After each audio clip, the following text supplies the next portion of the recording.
Assalamualaikum warahmatullahi wabarakatuh. Hello guys, kembali lagi pada pembelajaran biologi glikolisis part 2 DO dan latihan untuk soal glikolisis. Silakan disaksikan.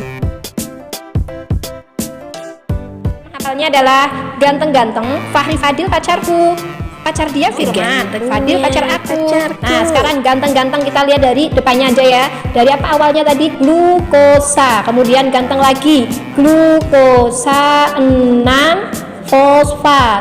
Kemudian Fahri apa? Fruktosa 6 fosfat. Kemudian Fadil apa? Fruktosa 1,6 bifosfat. Sedangkan pacarku siapa? Pacarku adalah P sama P, PGAL ya. Ini yang sebagai kepala ya. Nanti saya anggap ini kepalanya. Yang mana kepalanya? Kepalanya itu yang ini, nomor 1 sampai nomor 4, di mana tahapnya adalah reaksi endergonik. Nah, sekarang untuk kakinya ya. Untuk kakinya yang ada dua itu ya. Kepala kan ada satu, kepala satu. Yang kedua adalah kakinya. Ini yang tadi reaksi eksergonik adalah jembatannya. Pacar dia Firman, Fadil pacar aku. Pacarnya tadi siapa? Pacar PGAL.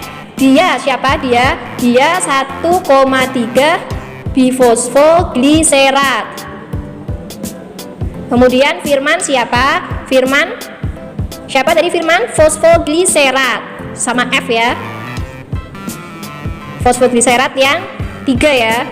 Kemudian Fadil 2 fosfogliserat. Sedangkan pacarnya PEP ya, akunya ku asam pirufat ya. Jadi jembatan kedelainya tadi ya, ada ganteng-ganteng Fahri Fadil pacarku di bagian kepala, bagian atas, dimana ini adalah tadi sifatnya endergonik atau membutuhkan energi. Sedangkan yang di bawah, pacar dia Firman, Fadil pacar aku, ini di bagian kaki yang ada 2 ya. Ini yang menghasilkan energi. Nah, tadi yang glikolisis hasilnya apa? Jangan lupa, hasilnya tadi 2 aspinat. Nah, ATP, NADH, asam pirufat. Ya, ini untuk jembatan kedelainya. Oke, sekarang kita akan masuk ke dalam tahapan dekarboksilasi oksidatif. Seperti sudah dijelaskan kemarin bahwa glikolisis adalah rangkaian 10 langkah yang melibatkan aktivitas beberapa enzim, dan dalam proses tersebut akan dihasilkan total 2 ATP, 2 pirufat, serta 2 NADH atau 2 pembawa molekul elektron.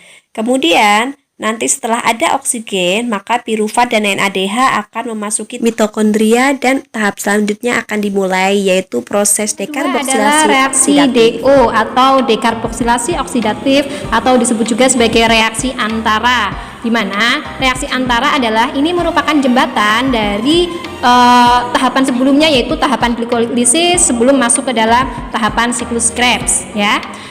Namanya saja dekarboksilasi oksidatif, sehingga peristiwanya adalah oksidasi. Di sini ada peristiwa oksidasi ya. Artinya apa DO? DO adalah artinya perubahan senyawa pirufat menjadi asetil-CoA, atau jembatan kedelainya adalah 2 askocona. 2 askocona. Askonya asetil-CoA-nya, kemudian O-nya CO2, Na-nya NADH ya. Askocona bukan askokorona, beda lagi ya di sini ya. Ya, untuk tahapannya adalah glikolisis yang tadi menghasilkan asam pirufat, kemudian asam pirufat akan dioksidasi dengan cara apa? Dengan cara menghilangkan 1 dari 3 atom karbon ini. Dengan cara dihilangkan 1, dengan caranya gimana? Dihilangkannya dalam bentuk CO2. Atom karbon yang 1 dihilangkan dalam bentuk CO2 sehingga atom karbonnya menjadi 2. Jadi yang tadi ketika peristiwa glikolisis atom karbonnya 6 menjadi 3, kemudian di DO menjadi 2 atom karbon atau asetil-CoA. Nah, kemudian reaksi ini terjadi di dalam matriks mitokondria, di mana asam pirufat juga akan bereaksi dengan NAD+ atau namanya nikotinamida adenin dinukleotida dan koenzim A ya. Jadi pirufat akan bergabung dengan NAD+ dan CoA di sini ya, akan membentuk senyawa asetil CoA. Ya, reaksinya di sini kompleks sebenarnya. Jadi karena apa ya? Untuk DO reaksinya hanya sedikit, hanya perubahan dari senyawa pirufat menjadi senyawa asetil CoA. Mungkin ada pertanyaan, kenapa 2 padahal asetil CoA-nya cuma 1? Perlu diingat, tadi peristiwa glikolisis kan ada kaki ya, kakinya ada 2 ya, kanan kiri, sehingga pirufat kanan dan pirufat kiri ada 2. Jadi asetil CoA untuk yang kanan, asetil CoA untuk yang kiri. Jika tadi pertanyaannya adalah kenapa 2? Jadi untuk reaksi ini hanya peristiwanya oksidasi saja, oksidasinya dengan cara menghasilkan CO2.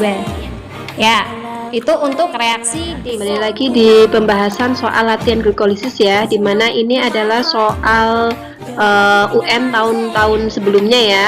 Adapun contohnya adalah pernyataan yang tepat mengenai katabolisme adalah, kita lihat dari nomor 1, ada perubahan asam pirufat menjadi asetil CoA. Iya, itu betul ya. Ini ada di peristiwa DO.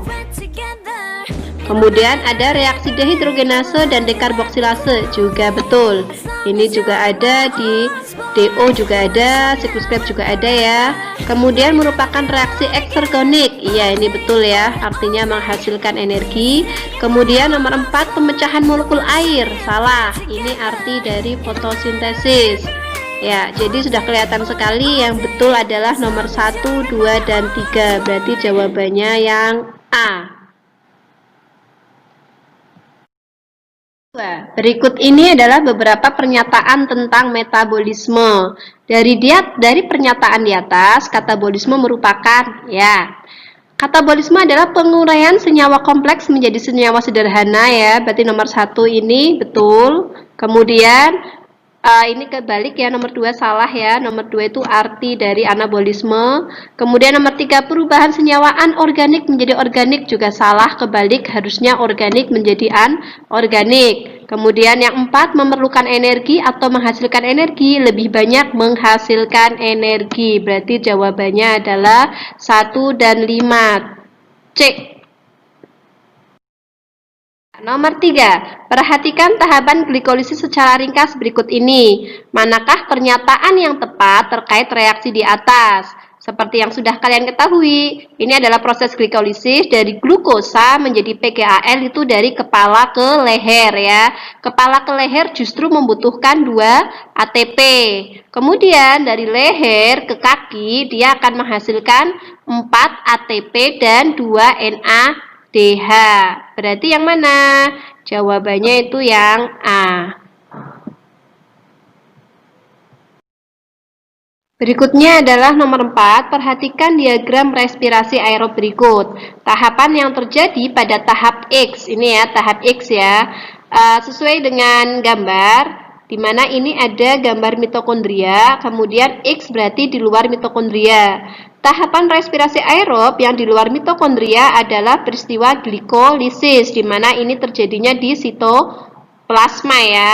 Artinya glikolisis apa? Glikolisis adalah penguraian senyawa glukosa menjadi senyawa asam pirufat atau senyawa 6C menjadi 3C. Yang lebih sederhana, berarti jawabannya sudah kelihatan sekali, ini adalah yang A. Kalau penguraian senyawa 3C menjadi 2C dengan cara melepaskan CO2, nanti ini ada di peristiwa dekarboksilasi oksidatif. Ya. Kemudian nomor 5 adalah perhatikan diagram proses katabolisme glukosa di bawah ini.